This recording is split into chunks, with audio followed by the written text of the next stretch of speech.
back, all you nerds. This is Nerdy by Nature, and we are back from the holiday break. We had a good one. I know we certainly enjoyed the holidays, Cap and I, and we hope that you enjoyed the holidays as well. Got to see your family, traveled, and hopefully everything was safe and enjoyable. And we're glad to be back in the booth here doing another episode. And of course, for this episode, nothing hotter right now than the end of the Mandalorian season on Disney Plus. Mm-hmm. And also, maybe not hotter, but at least it's newsworthy. Yeah. Rise of Skywalker has been in theaters now for a little bit, and people have had mixed reviews. So of course, in true Nerdy by Nature fashion, we're going to give it a full review. But first, Cap, we're going to take a look and do a recap of the Mandalorian season on Disney Plus. It was a breath of fresh air, I think, for a lot of people. We got to see the underbelly of Star Wars, and I think my favorite part about it overall is the fact that we got introduced to the people that exist when the Jedi are not trying to have to save the galaxy. Right, yeah, it was a very entertaining show. And just quickly before we start, I've heard that they've had an influx of people canceling their subscription to Disney Plus after the season finale. I have heard of this, and it cracks me up because the best meme going, I think, right now is a screenshot of the why are you canceling your Disney Plus membership, and there's all kinds of different reasons. Of course, can't afford it, etc., not enough titles, and then of course there's the other bubble, and someone has literally clicked on the other bubble and put The Mandalorian Season 1 is over, comma, this is the way. And that just completely cracked me up. I was like, that's perfect. Agreed. I just figured I'd ask if you had seen it. For sure, and there's been no shortage of Baby Yoda memes as well, so those have been hilarious to look at, whether you're on pretty much any form of social media. I think right now, safe to say, it's probably one of the memes of the year. Oh yeah, I'd say Baby Yoda is probably the most popular thing to come out of Star Wars. Also, let's be real, probably the cutest thing going right now. If you had to rank cuteness for Star Wars, I'm pretty sure he shoots right up to the top. Right. But let's go ahead, Cap, and get right into Season 1 of The Mandalorian on Disney Plus. It's available streaming. We highly recommend it, of course. True Nerdy by Nature fashion. Spoiler alert here. Right. We're about to go into a recap, season highlights of The Mandalorian. If you haven't watched it yet, feel free to go back, listen to our pilot episode, or of course go ahead and, if you don't have Disney Plus by now, what are you doing? Start this decade off right and go get Disney Plus. You get all the nostalgia, all kinds of TV shows, you'll get it. Oh yeah, I don't think I've met or talked to anybody that doesn't have Disney Plus. So, with that being said, of course, The Mandalorian is just one of those fresh takes on a universe that most of us nerds already know, that being Star Wars. And we get introduced to this bounty hunter character, the Mandalorian, played by Pedro Pascal, who really, over the season, makes this character his own, builds its own personality, and we get to see all kinds of different dynamics interweaved underneath the mask, so to speak. Definitely. Throughout the season, and it feels natural. It's like this character has always been a part of, which I mean they of course have always been a part of the Star Wars canon and lore and mythos. Right. But I think even more so it's brought into the forefront by Pascal's performance as, this checks out. It just feels very Star Wars. Yeah, and I will say that as far as the voice work goes, it's very much Pedro. But I read an article where apparently he's hardly even in the suit while filming.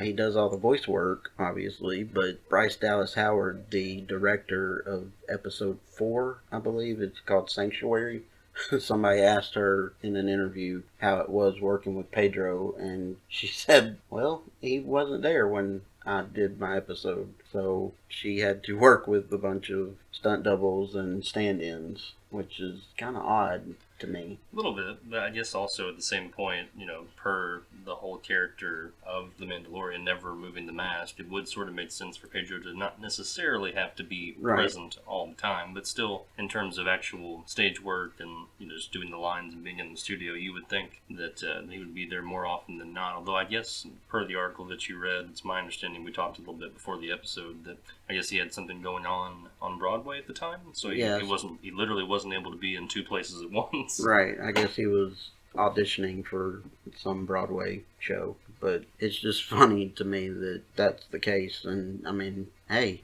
if you're able to do it, more power to you. I mean, seems like doing voice work would be a lot easier than having to be on the set and doing all these for sure. I think crazy things. That's the dream job for a lot of actors, is just to do voice work. Right.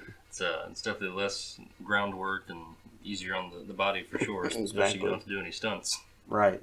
So, in the show, is there any particular characters that stood out to you being like your favorites, or? Oh yeah, absolutely. I think for both of us, we had talked about this before the episode, that IG-11, even though, I mean, yes, it's a droid, and so it's not a person. Right. But as far as overall character, I think that was one of my favorites, just because it developed a personality as the show went along. Right. It's one that I really wasn't expecting to come back after the way that it went out. Yeah, I didn't either. I didn't either. And I thought I really liked the way that they progressed that character and progressed the Mandalorian. And because we come to find out that for some reason that we're not aware of at the time, he does not like droids. He will not work with them. He doesn't trust them. And just throughout the season, it gets expounded upon as to why, and by the end of the season, it kind of flips, and he, at least for that droid,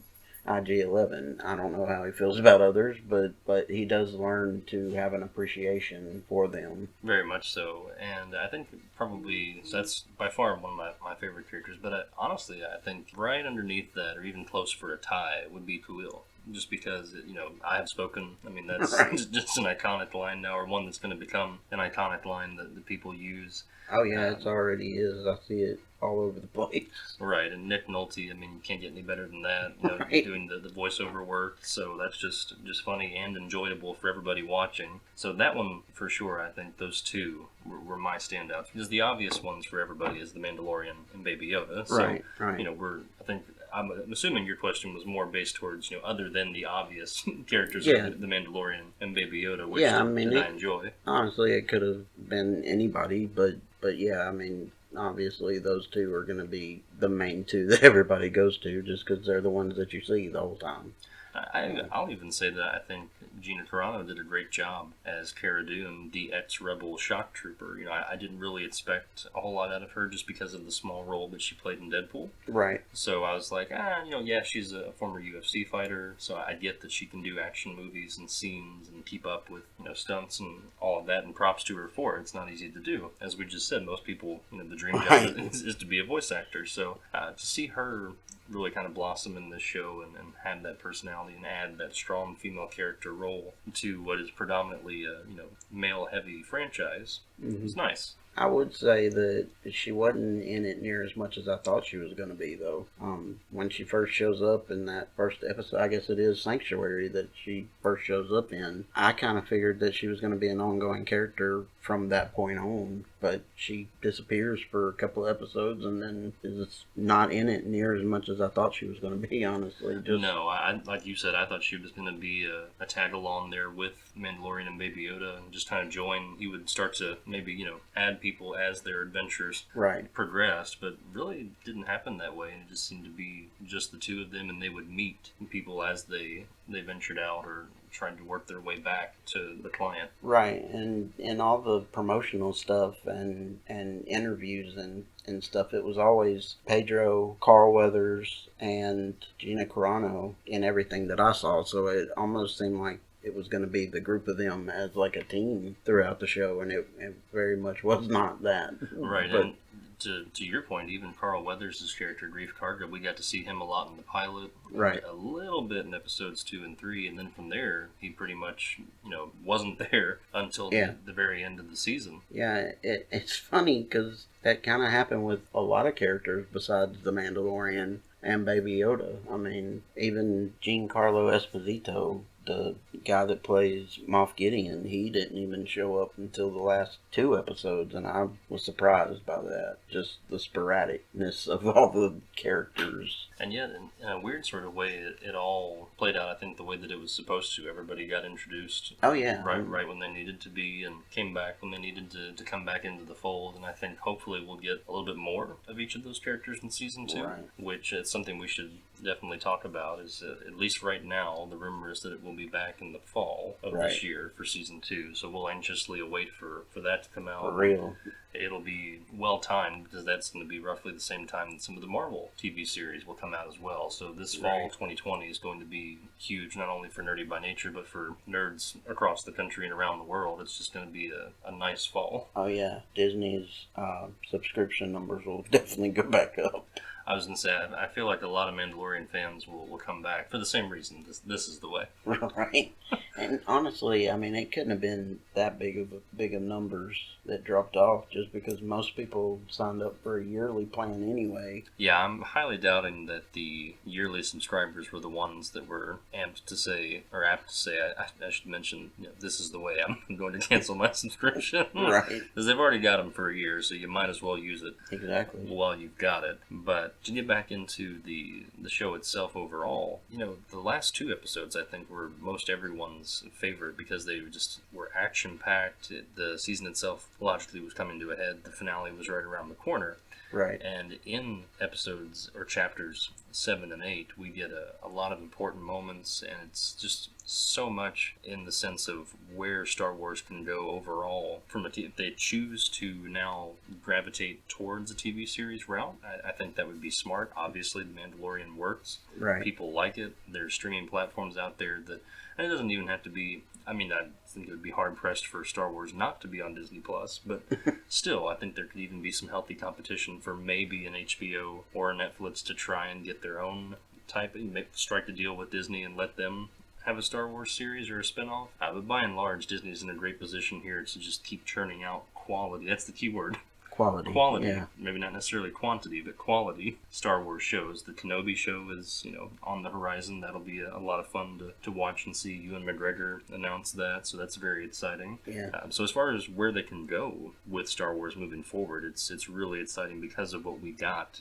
in episodes 7 and 8. Yeah. The last 2 episodes were awesome. And really, the main character that just shined and stuck out to me was IG-11. Once Quill died, I just knew that IG-11 was going to rain fire down on everybody. Yeah, and IG-11, he was told by Quill before Quill died to protect Baby Yoda at all costs. So as soon as the 2 stormtroopers get a hold of Baby Yoda, I just knew that it was going down. And so IG-11 finds out that they have Baby Yoda, and what follows is just an awesome scene of IG-11 taking out the bad guys, rescuing Baby Yoda, and rescuing Mandalorian and his crew. Yeah, it's a great scene where he's able to, like you said, go in and pretty much clean house with most of the stormtroopers, and it's neat to watch him shift around in protection mode, right, while also still firing off at the enemies. So that's just a neat scene, great cinematography, and with that, of course, we get a big moment. I should backpedal a little bit. Before that, speaking of big moments, poor Jason Sudeikis. So he's one of the voices under the helmet of those 2 stormtroopers, one of which played by Sudeikis, who is repeatedly smacking around Baby Yoda, if you will. And I didn't even know it was him until you told me that today. Well, and I knew the voice sounded familiar, but I had to read the article to be like, oh yeah, okay, it checks out.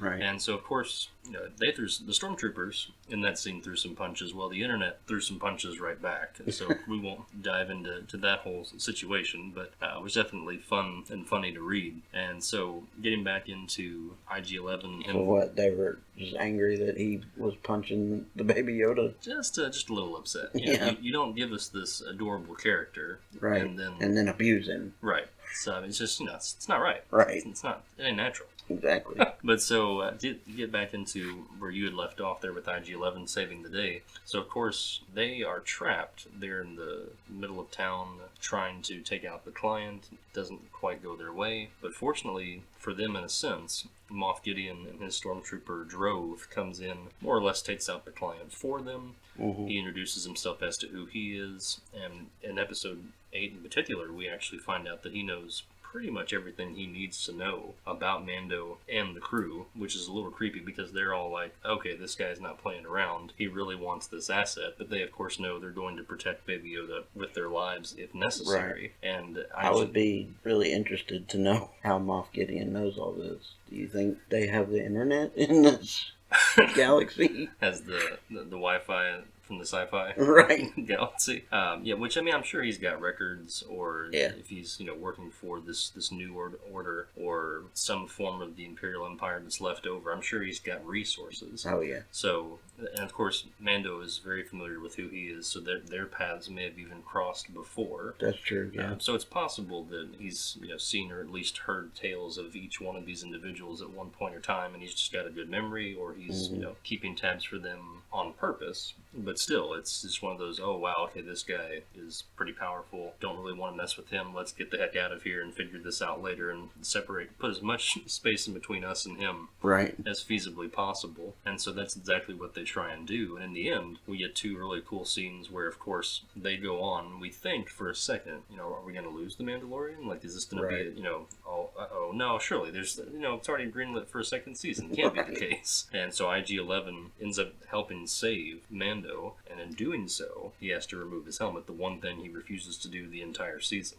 Right. And so, of course, he drops the line that, well, I'm not a live person, so hey, can we knock off the semantics and let me save your life? Right. You're talking about IG-11? Correct. Mm-hmm. And so does that, and then he makes the ultimate sacrifice there on the barge at the very end and self-destructs and helps them escape to where they can actually get out to a ship to really make it off the planet and get away from Moff Gideon and company. Mm-hmm. And at the very end, as they are successful in doing so, they take down Moff Gideon's ship, and he's kind of trapped inside, or so we think. Right. And we get, in my opinion, one of the coolest moments I've seen in a Star Wars TV series or movie, period, in a long time. Mm. And that is the Dark Saber, which is pretty awesome if you're not much in the way of a Star Wars fanboy or fangirl. So the Dark Saber essentially is one of many lightsaber colors, but this one in particular goes way back, thousands of years, to the time of one of the first Mandalorians, and that was Tar Vizsla. And he was actually, fun fact, did some research on this, was the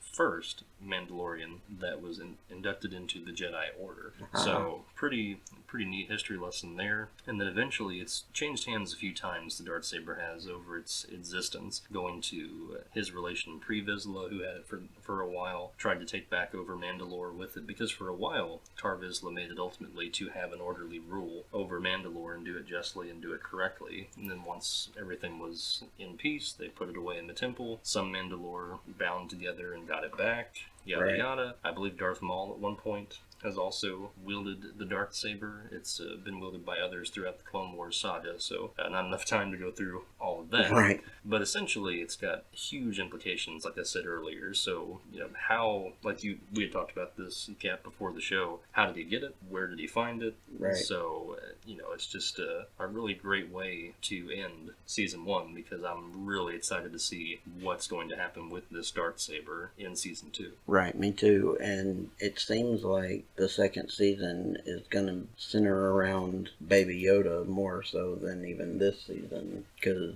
at the end, or toward the end, it said that, the Mandalorian is going to take the Baby Yoda and try and find his homeland, or where the Baby Yoda comes from, which means that there could be some very big reveals in Season 2, not only from, Baby Yoda's backstory, but Yoda himself, and what his species is, and where it's from. And if that's revealed in Season 2, I think that's going to be very exciting and a pretty big revelation for the Star Wars mythos. And I think that'd be a great way to end Season 2. It has the potentiality for me, it sounds like, to be a season finale type reveal.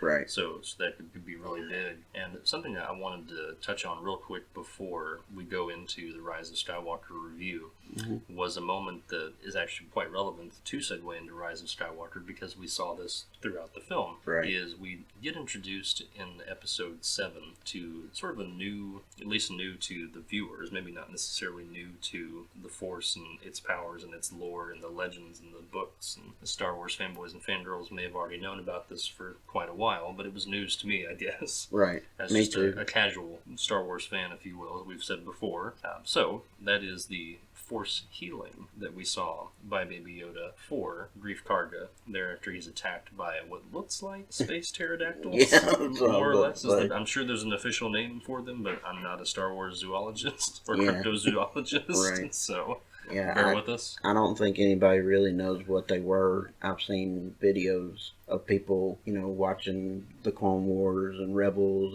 and looking for different animals that look similar to them in order to, have some idea of what they are, but I don't think anybody's actually said exactly what they were. That makes me feel a little bit better then. That's good to know. But so he's hurt pretty rough, and they actually have poisonous or venomous claws, and so he's scarred or marred by one. And of course, Cara Dune mentions it's only a matter of time.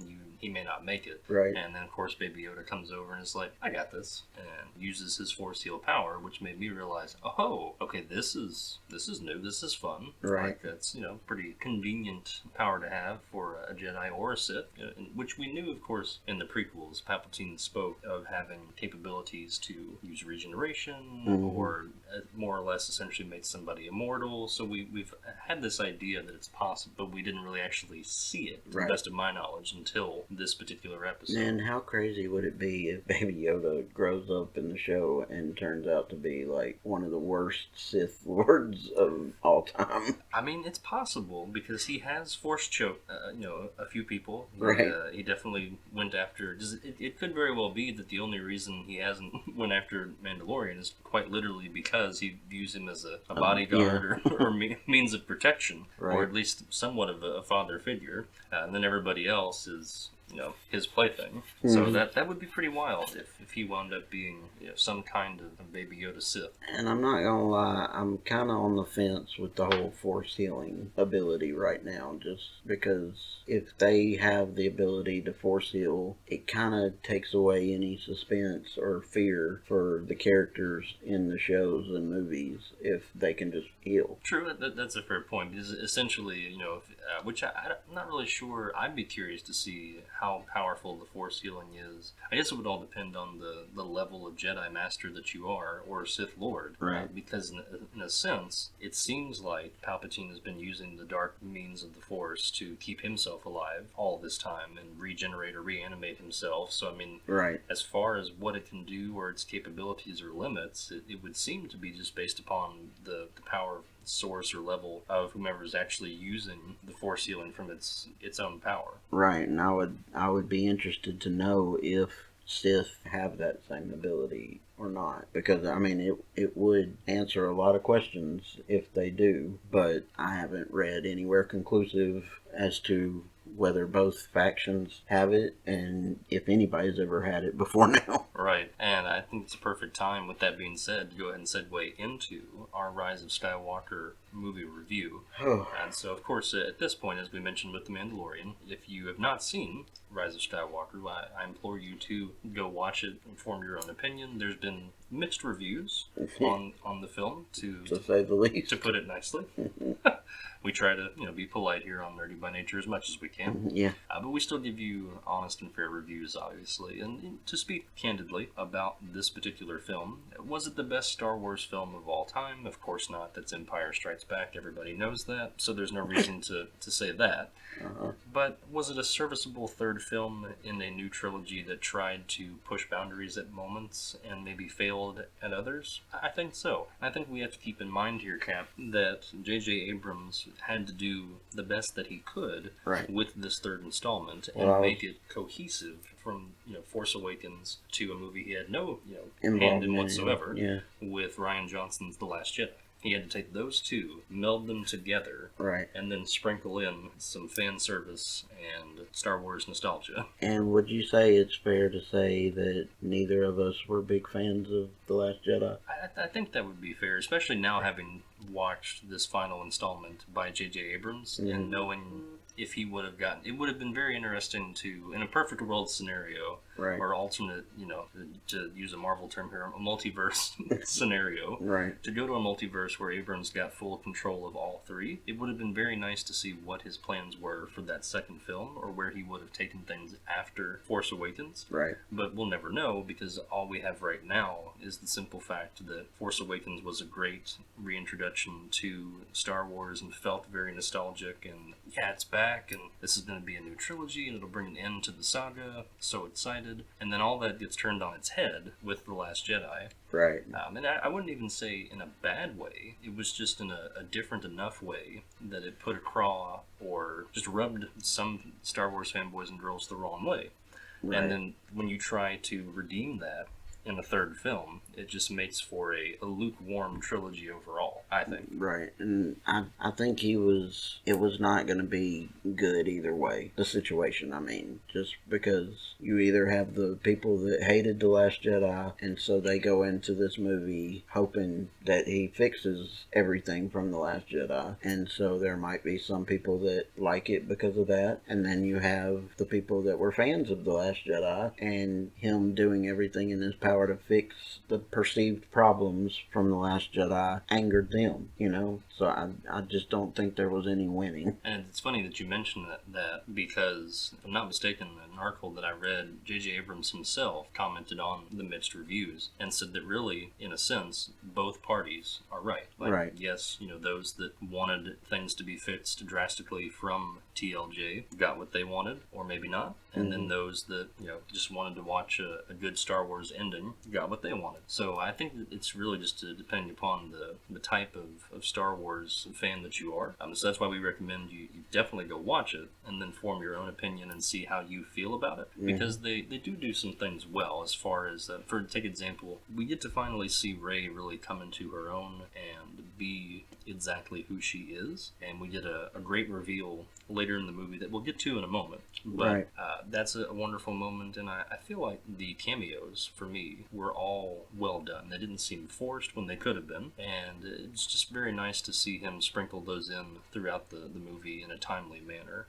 For example, Princess Leia, I thought all of her scenes made sense. She was in the scenes when she needed to be and exited when it was time to exit. Lando Calrissian didn't feel fan servicey at all. I feel like he was there, and it's very Lando to just kind of be randomly traveling about and then pop up in a scene. Right. That's what he does. And then even with all of the ghost forcing, I think, Han Solo coming back and Mark Hamill coming back, it all just felt right when it was there. Yeah, I think it was done as well as it could have been done, honestly.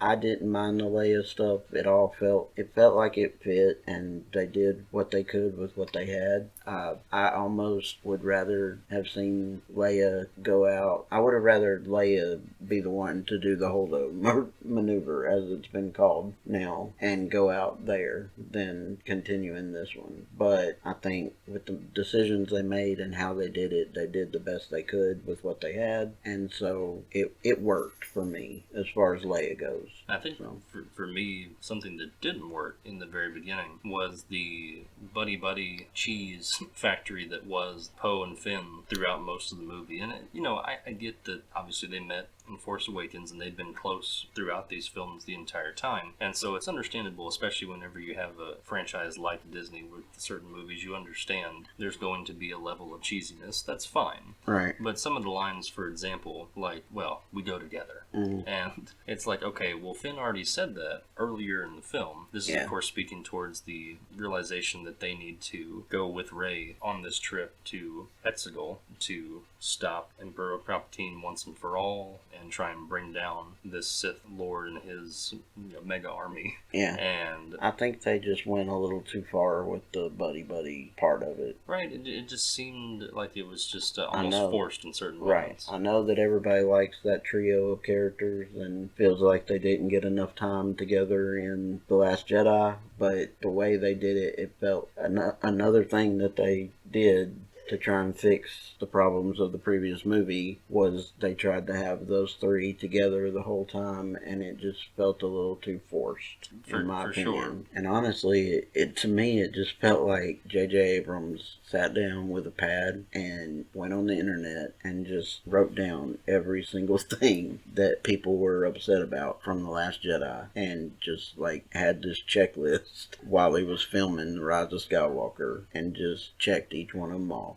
at a time. Oh, he checked every box. That's for sure. Because one of the biggest critiques that we see online from both critics and fans alike is the sheer amount of, seemingly at times the overwhelming amount of fan service and plot conveniences. Heavy plot conveniences. One of which that we talked about before the episode began here, and that is the Sith Wayfinder that Kylo Ren comes across very early on in the movie.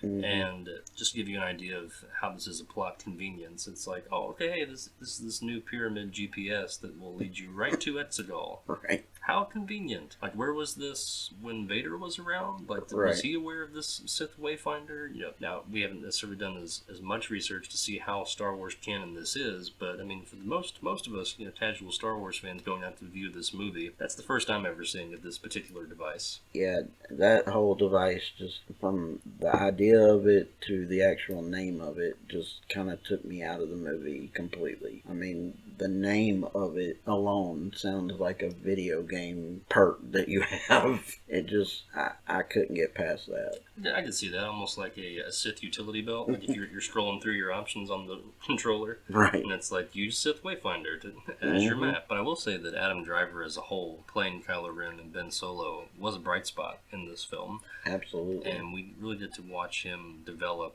in this trilogy. And of course, he's come a long way as an actor anyway, and does a really good job in the movies that I've seen him in. And I think it's fair to say that he's starting to get some more range, for sure. Oh, yeah. In his career. And we really get to see that as he develops throughout this film and turns from the dark side over to the light side. I think that's one of the best moments in this movie, arguably. Mm-hmm. And it's a touching moment because there's a lot of dynamics going on. You've got Han Solo coming back as call it a ghost force, call it a memory, whatever you'd like to list it or describe it as. He comes back and has this heart-to-heart with Kylo Ren. And you brought up a great point earlier, Cap. I think it's very much so Leia, because she's already communicating with him before that moment. Right. And sort of a mother-son type of situation of, hey, look, you're not lost. I know who you are, and you know the right thing to do here. Right. And so I think she just uses what she has left of her life force, quite literally, and calls back Han Solo, knowing that, hey, if anybody that can drive this home, it's going to be Han Solo. Right. And I think he does just that, because obviously Kylo Ren says, I'm afraid, I know what I need to do, I'm just not sure that I have the courage to do it. Right. And I mean, at least that's the way I choose to look at it, as Leia's final thing was she projected his father there to redeem him, because otherwise there's really no reason for her to die without doing something like that, at least in my opinion, the way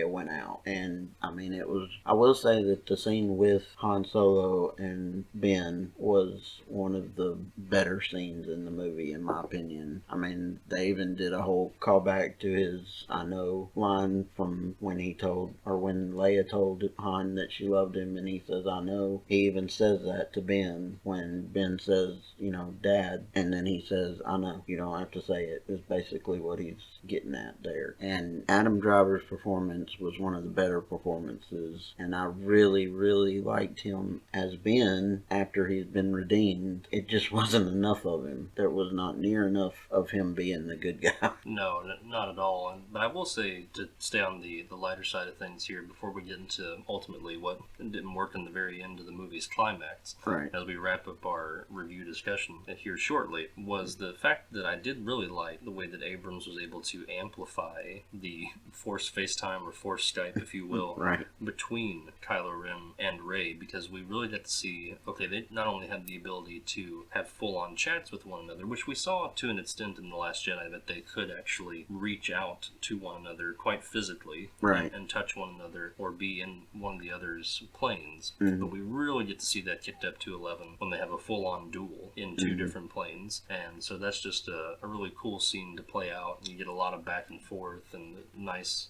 angles and shots of probably the most elegant saber fights that we get in this trilogy, just to be honest. That was one other, just a little soapbox for me. Personally, I didn't like the lack of elegance in the lightsaber fights that we got, or at least the swordsmanship that we got in this new trilogy, which I understand you're limited to what the actors can do, but on the same hand, you could just do a 360 pano shot of stunt doubles doing some more elegant swordsmanships, much in the way that we got with Phantom Menace and Revenge of the Sith in the prequels, but I digress. Yeah, and I'll say that, I'm not sure I understand quite how it works, but the whole thing where they are able to kind of pass items back and forth to each other through the Force Skyping, it didn't bother me, and I kind of liked it, especially, because there's even that scene where he's been redeemed and he's going to Exegol to find her and help her beat Palpatine, and he ends up fighting the Knights of Ren. And there's that scene where she,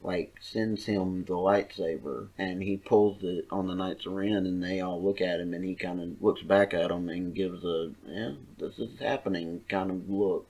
It was a good opportunity, and it really made me, it really felt like he was channeling Han Solo in that look. Just I'm awesome. This is going down. I did totally see that. That was sort of like you said, a little nod to that smirk that Solo would get when he knows he's got control of the situation. Mm-hmm. And that's exactly what Ben Solo had in that moment was, okay, I've got my weapon of choice here. Right. You guys are in my ball court now. Yeah, and it was awesome because it was a blue lightsaber and not red. It just was, that whole scene was good to me, and like I said, it worked really a lot better than I thought it would, and I liked that character in that moment. For sure. And, of course, going back to that Force Skype duel that they had, we get one of probably the biggest reveal in the movie, and that is Rey's past. Of course, it was hinted at in The Last Jedi, but never really quite got explained, and so we figured, okay, well, this is the last movie, no better time than to do it now. Right. And so, of course, Ren explains to Rey that she's more or less always known of her past, but she's had it suppressed, but now, with, of course, her newfound power of the Force, she's able to recall these memories and figure out exactly who she is, and he describes to her that she is actually related to Emperor Palpatine. Right, and I was fine with that, and it was, the thing that was odd to me was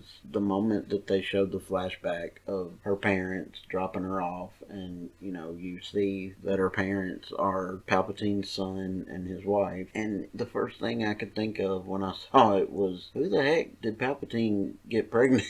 Who would go with this dude? But anyway, I digress. It didn't bother me near as much as I thought it would.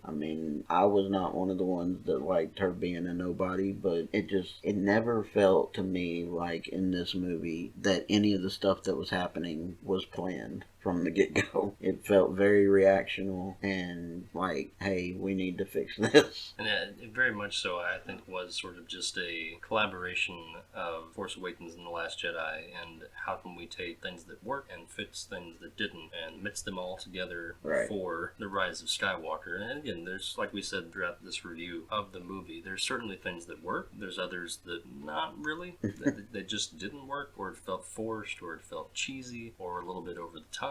But again, we implore you to go watch the movie and form your own opinion on it, as always. And so that brings us into the climax area, or the last moments of the movie, where I personally, just to play off of your point of where they just missed opportunities. To be honest, it could have been a great battle scene, but to me, just speaking honestly, I feel like Palpatine the whole time was just a ploy. And I may have said this earlier in the podcast, but I'll repeat myself again. It's worth repeating. Right. It just seems like he was this ploy to get people into the theater to watch the movie. And at the end, in my personal opinion, I feel like his character was largely wasted in moments where it could have had a much larger impact. Right. For example, there towards the very end, when Rey is confronting Palpatine, and who is essentially her grandfather. Right. You know, it's like he's attached to this machine that's essentially keeping him alive. Right. Which, you know, if he's got all these powers of the Sith and can regenerate himself and reanimate himself, you would think that he would be able to detach himself to make his point to Rey and show how powerful he is, instead of trying to transfer his power into Rey, or need like a host to transfer his power, which I'm sure is probably his underlying reason as to why he wants to be struck down. Like, let's be real, of course he's not going to let her rise to the Sith Lord throne and rule the galaxy. That's probably his secret plan, but he needs her body to do so, I guess, in a weird sort of way. That's kind of another inconsistency, really, because on one hand he's saying, I need your body, and that sounded odd, but on one hand he's saying that, you know, he needs to use her body as a vessel for him to continue. But then when he has the scene where he's sucking the life force from her and Ben, his body gets rejuvenated and comes back to a more, you know, normal, less corpsey look. Right, absolutely. So which is it? Really makes you question there in that moment. It's like, okay, so why didn't he just do this from the beginning when she got there? Right.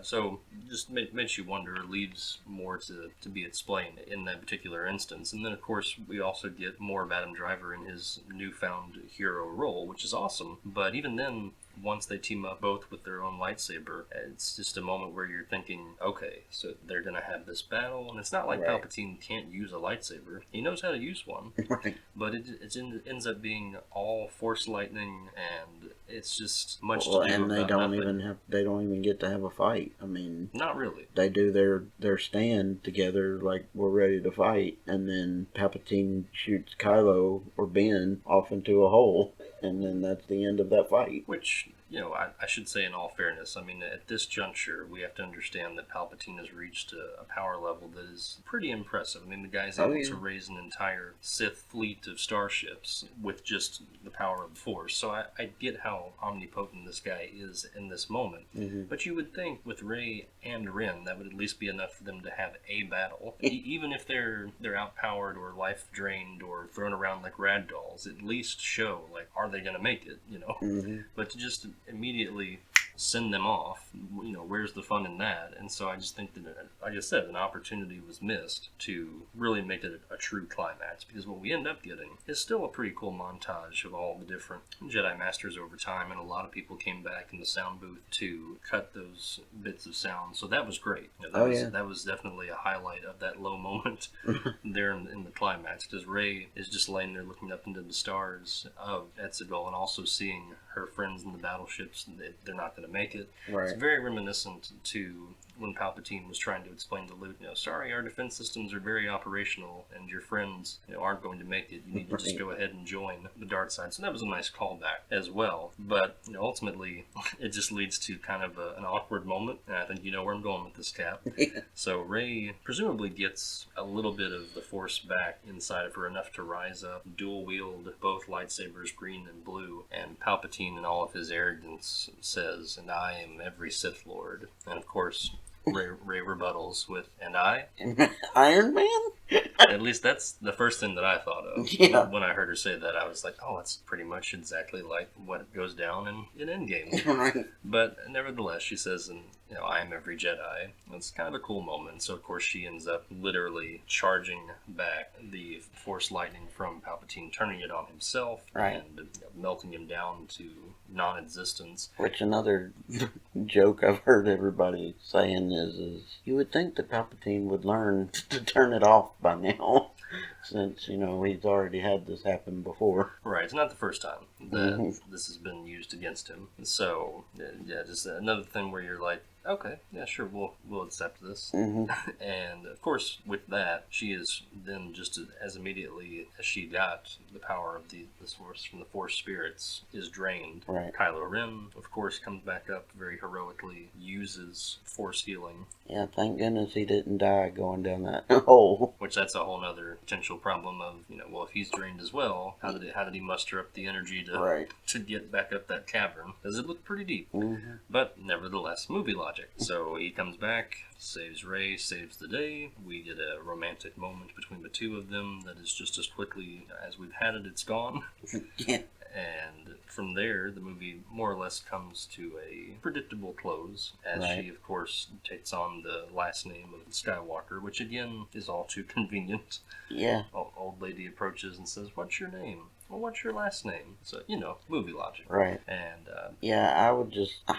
It was okay for me that she did that, but I almost would rather have seen her, keep the Palpatine name, but change its legacy. I mean, how much better can you get but to beat Palpatine and then to destroy the legacy that he was so desperate to keep, in that, she could still be a Palpatine and still be good and win the day by changing the perception of that name. Absolutely, and I think that would have been a neat way to go. Yeah. For sure, but of course, obviously the movie is dubbed The Rise of Skywalker, so again, like I said, you predictably understand that she's going to choose Skywalker as her last name to move forward with a new legacy in her own type of journey. Right. And if you're wondering as to what was up with her lightsaber color change, there's a few different explanations and theories out there going around, but one possible one that I could think of is those of you that are Star Wars fanboys and fangirls will know that the Jedi Temple Guards had dual-bladed sort of saber pikes that were also the same yellowish hue. So it's possible that maybe she'll eventually try to find a temple or go down that route. Right. Who's to say? I don't know if you noticed, but the handle part of her lightsaber was her staff. I did. I caught on to that as I thought it looked really familiar, and then when I read up on the articles, everything pointed to that being a part of her staff. So I thought that was neat that she incorporated that into her own saber. So that was a nice, neat little way to end it. And overall, again, this movie does bring a close to the saga. It absolutely does that. It ties up most everything. Still, of course, leaves some questions to be answered. It'll be very interesting to see if this is the true end of the saga. Right. At least this is the end of this storyline as we know it, but there's still potential for other movies or spin-offs to be made, I think, certainly. Oh, yeah. Or even prequel films that would tie in to lead up to this new trilogy, but they could still do. So Disney's not done with Star Wars by a long shot, but I think that it's fair for us to say that we were glad to see this particular storyline come to a close. Not as well as it could have, but at least it wasn't a total disaster. Right, yeah.